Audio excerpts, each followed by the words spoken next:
Aujourd'hui on va faire cette merde. Eh bien bonjour tout le monde, bienvenue sur cette vidéo, ici Nathan. Dans cette vidéo on va démonter ensemble ce HP G8, j'ai oublié le nom maintenant, j'ai tellement l'habitude, G8 945, enfin oui, 945 G8 si je le prends dans le bon sens, qui est HS tout simplement. En fait il a pris l'eau il y a 1 ou 2 ans, et du coup voilà, la carte mère est morte. J'ai même réussi à faire cramer quelques résistances, notamment celle-ci que j'ai même écrasé avec le doigt. Donc, il est déjà ouvert, hein, ça c'est normal. J'ai déjà commencé à travailler un petit peu dessus, notamment pour enlever le SSD, qui, pour information, fonctionne toujours. J'ai fait, j'ai pu récupérer les données parce que ce PC appartenait à un ami. Donc, j'ai pu récupérer toutes ces données et lui les rendre. Le PC et le disque, bien sûr, c'est à moi. Hein. Et la RAM, j'ai pas encore pu tester, mais je pense qu'elle fonctionne sans aucun problème. Le ventilo, c'est testé, ça fonctionne. Les haut-parleurs sont testés, ils fonctionnent. Et il y a aussi, j'ai pas pensé à prendre, excusez-moi une minute, avec tout simplement ceci. Alors qu'est-ce que c'est ça? Ça c'est un branchement secondaire pour un SSD. Il se met normalement ici, mais n'est pas trouvable sur tous les HP de lycée. Oui, pas le PC, du coup c'est un HP de lycée. Vous vous rappelez, la dernière vidéo j'avais fait un Lenovo de lycée. Bah, avant les Lenovo, on avait ces merdes là. Et avant ça, on avait encore un autre HP. Et avant les HP là, il y avait encore une autre version du HP. Et ainsi de suite probablement. Mais la région a enfin décidé d'être intelligente, elle a arrêté de donner les HP. On va mettre ça là sur le côté. Et du coup, il y a des Lenovo qui sont bon. Ils sont un peu plus puissants, mais côté RAM c'est un peu stupide parce qu'on avait vu que c'était pas des RAM comme ça, c'était des puces. Mais après, j'ai enlevé la RAM d'ailleurs. Mais après, c'est sûr que côté fiabilité, c'est sûr que c'est mieux plus c'est Lenovo. Alors que HP, voilà. Donc lui je l'ai retiré, je sais pas s'il fonctionne correctement, j'ai pas encore eu l'occasion de le tester vraiment bien. Il l'a détecté, mais il partait du principe sur le SSD que j'ai testé que le SSD était vide, c'est le SSD de ce PC là. Du coup c'est pour ça que j'ai testé seul pour incorporer la carte mère d'un autre PC. L'avantage d'avoir plusieurs de ces PC là. Et du coup le SSD fonctionne bien correctement. Lui je pense que c'est juste un petit bug, je mettrai un SSD vide pour pouvoir le tester. On va le laisser là. Et du coup la petite boîte a toutes les vis. De celle que j'ai déjà enlevée bien sûr. J'ai reçu sans batterie parce que la batterie, mon ami a déjà essayé de le refaire en fait ce PC et la batterie a tout simplement pété et flammé, oui, bon, elle a brûlé quoi. J'ai essayé de mettre une batterie sur la carte mère. On a le droit à une résistance ici qui a du tout totalement cramé, j'ai écrasé avec le doigt. Encore des petits résidus. Il y en a une qui a cramé ici et il y en a une autre qui a cramé de celle-ci aussi. Et je voulais faire une petite vidéo où je le fais cramer de nouveau. Mais soit c'est parce que j'ai écrasé la résistance là, soit parce qu'il n'y en avait plus d'autres à cramer, bah ça a plus marché. Le ventilo se mettait en route et tout, hein, mais voilà quoi, ça avait plus envie. Et c'est vraiment dommage. Ça c'est très marrant. Pas tous les jours qu'on a l'occasion de faire cramer une carte mère. Bon, assez papoté. Mettons-nous au boulot. Donc déjà pour commencer, on va re-enlever les haut-parleurs. Pour enlever, enfin j'ai déjà enlevé la caméra pour les tester bien sûr. Et on va enlever le ventilo. Et ensuite on va s'attacher au plus gros, c'est-à-dire tout ce qui est sur la carte mère, le refroidissement, ça je peux garder du coup. Les vis, les ports USB peut-être qu'ils fonctionnent, il faudra juste les ressouder, à voir. La carte Wi-Fi probablement elle fonctionne aussi. Ça je sais pas, avec le bouton on off et le lecteur SD, ce serait à voir. Notamment qu'il y a aussi quelques petites résistances qui traînent là-dessus. Ah, et l'embout de charge ne fonctionne plus probablement. Parce que j'avais d'abord testé en le branchant en prise directe et le PC avait aucune réaction. Donc je pense que ça c'était mort. Si c'est pas mort, c'est juste parce qu'il y a une protection dessus en fait. Et que quand j'ai mis directement la batterie, bah la protection elle n'était pas de ce côté là, du coup ça a cramé. Alors, du coup, le ventilo. Alors ici il y a une vis que j'ai aussi récupérée. C'est pour mettre le SSD, vous pouvez du coup en mettre un deuxième ici, parce que de base il est branché sur le branchement secondaire. Mais normalement, s'il n'y a pas ça, vous l'avez branché ici. Et donc il y a une vis pour en mettre un. Vis. Alors déjà aussi, le truc intéressant, c'est que toutes les vis, je vais les récupérer. Déjà parce que je compte remplacer la carte mère de ce truc. Je compte mettre soit un Ryzen 3, soit un Ryzen 5. De manière que le PC tourne quand même assez bien et que je puisse l'utiliser pour autre chose. Et ensuite, je remettrai tous les composants comme ventilateur et tout ça. Donc ouais, je compte remplacer. Bah, le de base, c'est un AMD Silver Athlon dedans. Donc un processeur sympa, mais pas ultra puissant non plus. Il a commencé à galérer un petit peu. Donc voilà. Donc je le remplacerai soit par un Ryzen 3, soit par un Ryzen 5. Ces cartes mères sont facilement trouvables sur AliExpress et pour pas forcément cher, la Ryzen 5 fait 86 € dont j'ai regardé. Et la Ryzen 3 fait entre 30 et 50 € en fonction de la version. Vous avez le choix entre la Ryzen 3 2200 et la Ryzen 3 3200. Alors le choix est le vôtre. Ventilateur que je vais mettre ici. Ça c'est fait. Maintenant on passe au refroidissement. Ça je m'occupe pas tout à l'heure. Ah oui, aussi il y a un écran. Et j'ai pas encore pu le tester. Donc évidemment on peut la carte mère elle fonctionne pas. Est-ce que l'écran là je pense que honnêtement que la dalle peut fonctionner. Après est-ce que la nappe elle fonctionne? Ça c'est une autre question. La dalle même si elle a pris un petit peu l'eau, je pense qu'il y a quand même moyen qu'elle fonctionne. Mais intéressant, mon tournevis ne peut pas prendre ces vis là. C'est normal, c'est des vis légèrement renforcées pour le refroidissement. Donc ouais, la dalle est peut-être moyen que ça fonctionne, même s'il y a des traces dessus ou à cause de l'humidité et de l'eau qu'elle a reçue. Mais il y a probablement moyen que ça fonctionne. Quand on parle à la nappe, ça on a de la chance et le machin fonctionne au moins à moitié comme ça. Ça on a moins de chance et ça fonctionne plus du tout. On verra ça quand j'aurai la nouvelle carte mère. Après je sais pas quand je l'aurai, mais vous pouvez être sûr que quand je l'aurai, je ferai une vidéo dessus où j'installerai la carte mère et je vous montrerai tout le PC. Ça, vous pouvez être sûr. Et ensuite, on testera. Bien sûr, je ferai des tests hors caméra pour tester la carte mère pour voir déjà si elle fonctionne. Avec un écran externe, bien entendu. Et ensuite, on pourra la mettre sur le PC. Alors, il y a de la pâte thermique. On peut pas vraiment la récupérer, on pourra la récupérer un tout petit peu, mais bon. Vu la gueule qu'elle a, elle est toute dure. Ça sert pas vraiment à grand chose. Là, on a un petit peu de trucs thermiques là, de protection. Et en dessous, on a le processeur. Le processeur à carte graphique incorporé sur ce modèle-là, du coup. Comme sur la plupart des PC, en fait. La seule différence, c'est que la carte graphique dédiée serait fixée probablement ici. Ce qui est tout à fait logique, puisqu'on a un emplacement vide ici. Et j'en ai déjà eu des versions qui avaient du coup une puce là. Troisièmement, je vais le mettre là. Ensuite, je m'occupe de la carte Wi-Fi. Juste sur mon téléphone ne se met pas en veille ou quoi que ce soit parce que il a tendance à le faire. Et en plus, je l'ai branché et ça filme toujours bien. Okay.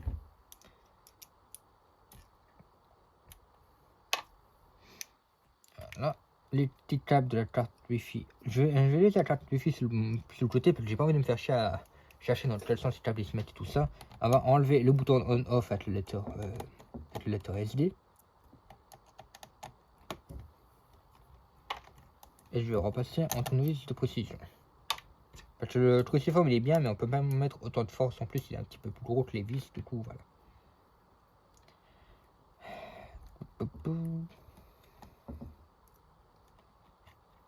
Voilà.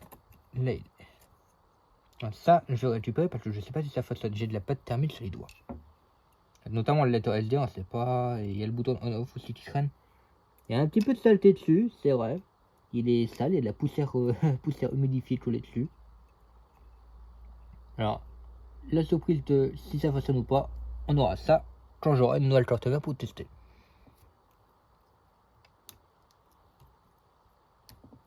Alors, je vais peut-être plutôt garder branché de ce côté-là. Et plutôt débrancher sur la carte mère après. C'est un défi, voilà. Bon, maintenant, le clavier aussi. Le clavier, il est à moitié mort. Il y a 2 ou 3 touches qui restent collées vers le bas. Et qui fonctionnent quand même. Ce sera ça aussi la question quand on aura la nouvelle carte mère. Alors, bon. Alors, on va s'occuper du pavé tactile. Alors, déjà, ce tournevis-là, il marche pas.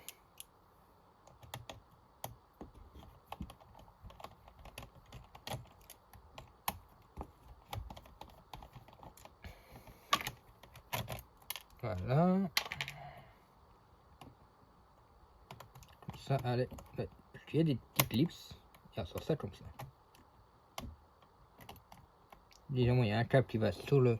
Ça, du coup, c'est le pavé tactile qui est incorporé au capot du contour du clavier. Alors, j'ai pas arraché la nappe.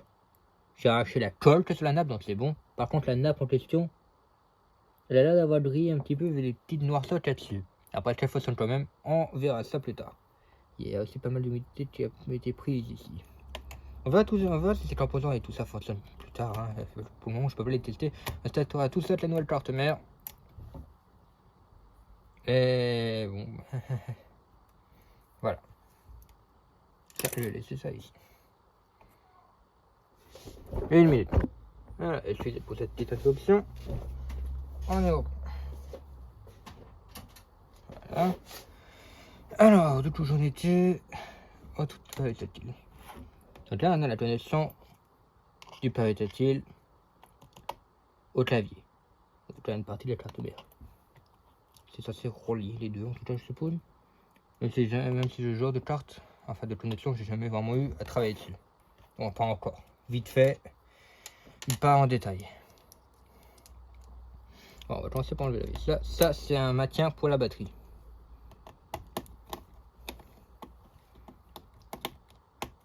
J'aime bien comment. Ah, mais peut-être c'est la pointe qui est cassée, ça. Je sais pas pourquoi. Alors, soit la pointe elle va être cassée, soit c'est juste. Seul que je n'avais pas le bon bout, j'ai exactement la même pointe, mais pas cassée.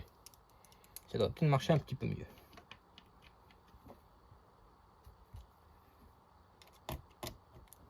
En effet, ça marche déjà beaucoup mieux. La pointe qui est cassée fait que vous avez moins de contact. Évidemment, ça va tout vous enlever au lieu de prendre ce que vous voulez prendre.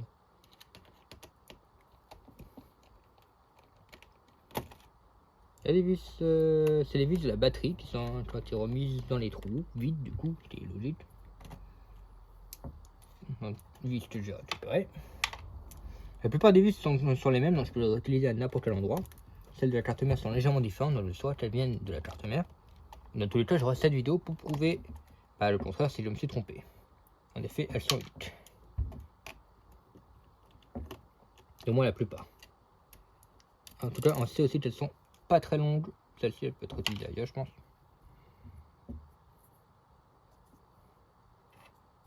Toutes les restes ne sont même pas pétées. Tout ça, ça m'a pas pété. Ce sont des mini trucs qui ont pété comme celui que tu avais ici.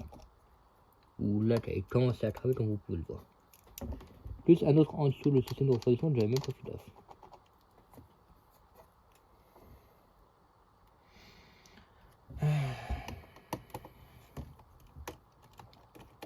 Ces PC sont merdiques, mais là je vous travaille bien dessus comme moi j'ai fait avec le mien. Vous pouvez retrouver un PC qui reste quand même raisonnable et qui fonctionne bien. Comme moi j'ai modifié, je l'ai boosté et tout, donc il marchait très bien. J'ai mis le deuxième disque, plus de RAM, boosté les capacités de logiciel et il marchait très bien. Et c'est toujours le cas d'ailleurs, il fonctionne toujours.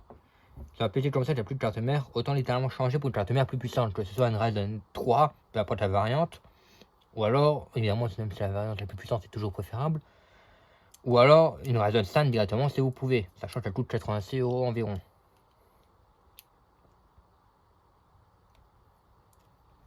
Ici il y a plein de vis. J'ai déjà sorti une carte mère de HP de lycée, pas de celui-là, mais du mien. J'ai déjà sorti totalement le composant et je l'ai allumé comme ça, en dehors de la coque. Ça a marché, ça a même très bien marché. Ensuite j'ai tout remis dedans. Ah, je commence déjà à bouger, il va falloir que je m'occupe ici des vis. Oh, des vis qui maintiennent la charnière, plus c'est la charnière qui pose problème.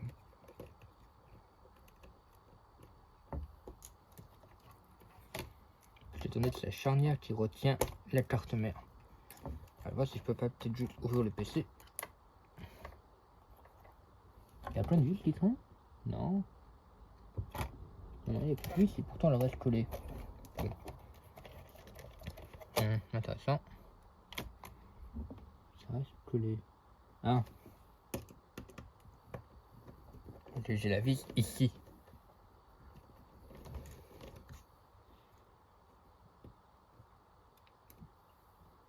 Hop.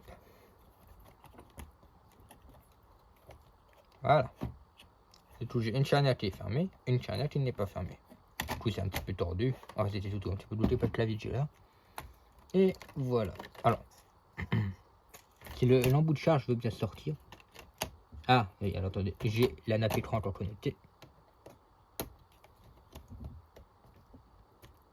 Oula, avec la saleté que sur la nappe écran, on fera mieux que je vérifie d'abord. On va l'allumer. Et voilà le travail. Maintenant, on a la carte mère en dehors du PC. En effet, elle a pris un sacré.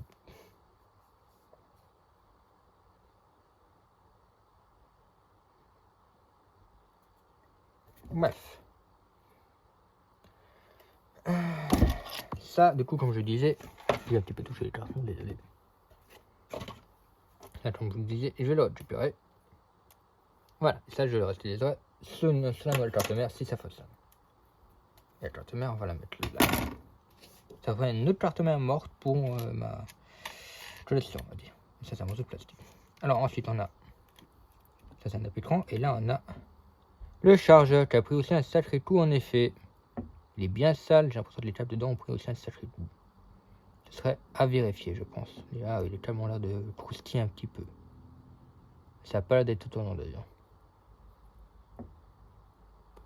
Ce serait tout probablement à vérifier. Voir si ça fonctionne encore ou pas. Il y a de l'oxydation sur les deux câbles ici. Les deux câbles ici se sont oxydés, vous voyez du verre dessus. Donc ce sera désoxydé déjà avant de réutiliser. Ouais, bref. Ici. Ensuite, là, vous avez le clavier qui est maintenu par des rivets. Bon, bah, ça va être marrant à utiliser ça.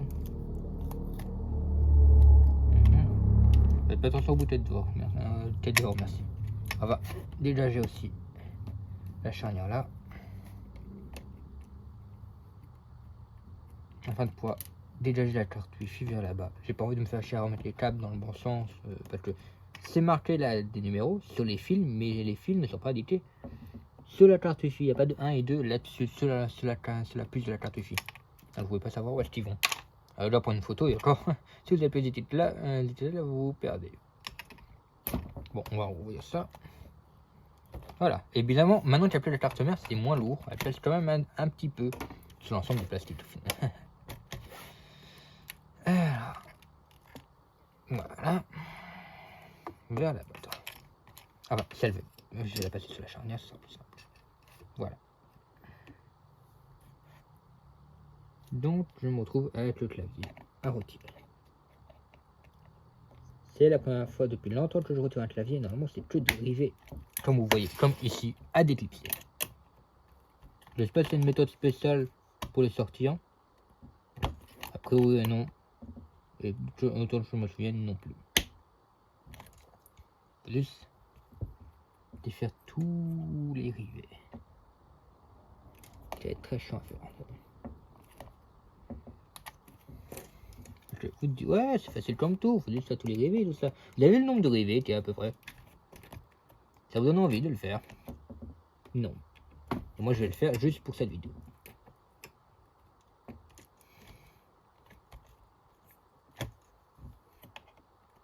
Dites-vous que le pavé tactile, il est tenu de la même manière. En plus, il faut vous enlever le clavier pour pouvoir enlever le pavé tactile. Il y a une vis qui traîne ici.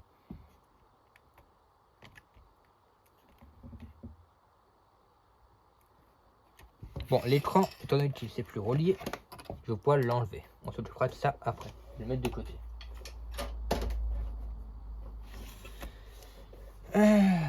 Bon. Entre le clavier, on va vous retrouver juste avec ça. Avec les touches en question qui bloquent le tab. Et la magie ici, c'est celle bloquée aussi. Maintenant, elle bloque plus apparemment. Plutôt bien. Mais après, le clavier fonctionne pour autant. Allez, ça va.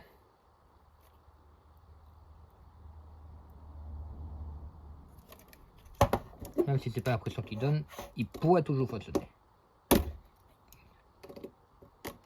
Bon, ce que je vous propose, c'est qu'on s'occupe du clavier quand j'aurai la nouvelle carte mère. S'il fonctionne, bah, je le laisserai. S'il fonctionne pas du tout, hein, si c'est vraiment juste des touches qui posent problème, ça, la rigueur, on s'en fout, c'est pas important. Si vraiment il marche pas du tout, bah, à partir de ce moment-là, je le changerai. Et pour le moment, on va le laisser de côté. De même pour le pavé tactile. Donc il n'y a plus rien à démonter sur cette surface-là, comme vous pouvez le voir.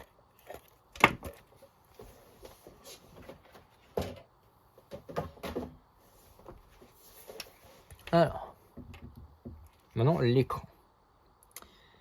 Alors, on va déjà s'occuper par retirer le cache charnière. qui est une partie assez chiante à enlever d'ailleurs. À cause des clips, un petit peu avant. Voilà, comme ceci. La charnière, on va la baisser de ce côté-là. De ce côté-là aussi, tiens. Voilà, cache charnière tout beau tout neuf. Et les clips, même pas. Ah, si, autre chose, il y a des clips un petit peu usés. Toi, sur un cache charnière, c'est un petit peu normal, dans ça très vite s'user ces merdes. Oh, il y en a que un par contre, l'usé. Ça, c'est bon. Donc là, on a toutes les connexions de l'écran. Il y en a deux vis ici qu'on va enlever.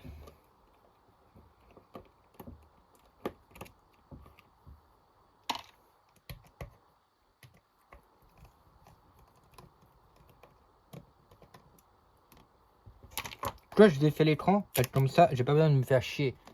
Après, quand j'aurai la nouvelle carte mère, à le défaire. Si je pourrais tester directement s'il fonctionne ou pas avec la dalle, au lieu de me faire chier à le. Voilà quoi. Il y a l'air d'avoir de la colle et oui. Ouh. Ah bah je me suis.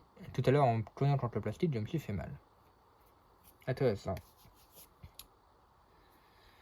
Ah, ce sont les règles du métier. Hein. J'irai chercher un mouchoir tout à l'heure. Voilà, sortez les câbles ici. Voilà le travail.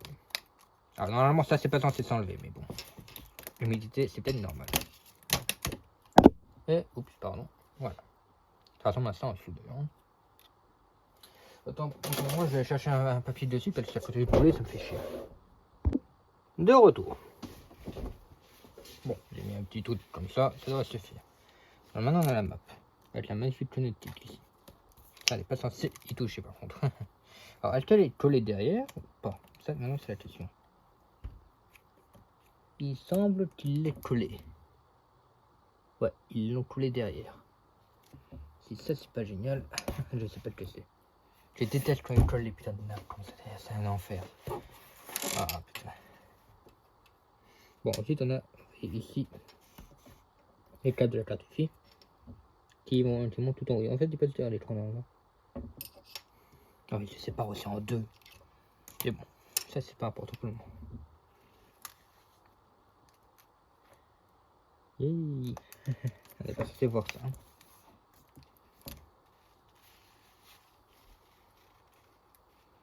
Je pense que peut-être la nappe, elle est morte.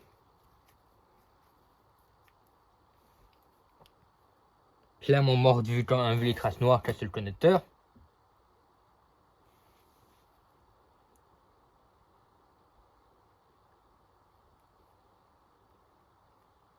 Quand je pense qu'il y a moyen que la dalle, elle fonctionne. Ça c'est ça à voir. Faut que je teste la dalle sur un autre PC et pour ça, il faudrait atteindre le connecteur en fait. Et pour atteindre le connecteur, il faut aussi à soulever ça. Il faut aussi à sortir l'écran de préférence. Sauf que quand vous avez un écran collé comme ça. Comment vous faites pour sortir? C'est chiant, hein? C'est très chiant même. Il y a une manière pour le sortir, mais laquelle on ne se souvient pas forcément.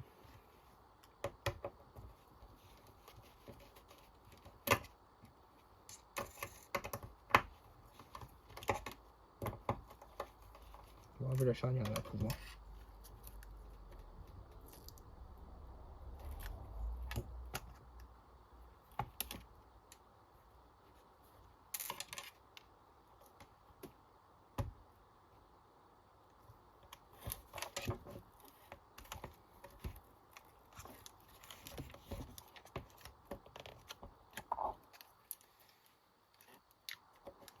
Il y a tellement moyen. Si j'enlève les protections, les stabilisateurs. Les stabilisateurs sont reliés aux charnières. Si j'enlève les charnières et les stabilisateurs, il y aura tel moyen que j'arrive à la sortir. Sans l'endommager bien sûr. L'objectif c'est que la dalle fonctionne toujours sans fissure ou quoi que ce soit. Seul petit défaut, bah c'est ça en fait. C'est que la dalle elle gêne tout comme le bord en plastique. Et ça c'est dans un état lamentable le papier.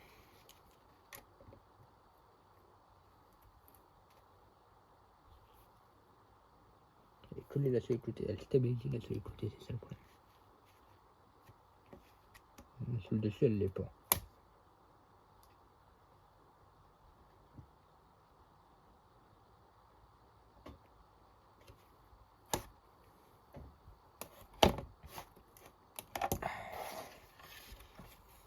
J'ai pas pété. Non, il n'y a pas de faisceau dedans, on le verrait. Oups. Juste un point de colle. Bon, la dalle, je vais la laisser comme ça. Pour le moment, je peux pas la sortir. Génial. Bon, là, donc là, dans l'écran, je vais poser ici. Dans ceci qui a changé. J'espère que vous avez aimé cette vidéo. Si oui, n'hésitez pas à commenter, liker, abonnez-vous. Comme d'habitude, les blabla habituels. Aussi, si vous aimez me voir blessé. C'est les blabla habituels. J'espère vraiment que vous avez aimé cette vidéo. Qu'elle vous a intéressé, c'est l'objectif. Et qu'elle puisse vous rendre service si vous avez besoin de démonter quelque chose sur un PC. Par exemple, ce modèle-là. N'hésitez pas à vous rappeler que si vous voulez un truc spécial sur un PC, vous pouvez, d'ailleurs si vous êtes dans le coin que vous me connaissez, vous pouvez me ramener le PC et je le ferai en vidéo, comme ça vous le savez pour la prochaine fois. Et si jamais vous avez une demande particulière qui concerne un PC que je possède, vous pouvez me laisser un message pour savoir si je possède ce PC là, et si oui, bah si je peux regarder ça dessus pour voir comment faut faire par exemple pour changer une RAM sur ce modèle là de PC. Voilà, c'est un exemple tout con, mais ça fonctionne toujours généralement. Voilà, donc n'hésitez pas à laisser des messages en commentaire à ce sujet. Je vous souhaite une bonne journée et oui, bah, j'espère que vous avez apprécié la vidéo et bonne journée. Ciao, ciao tout le monde.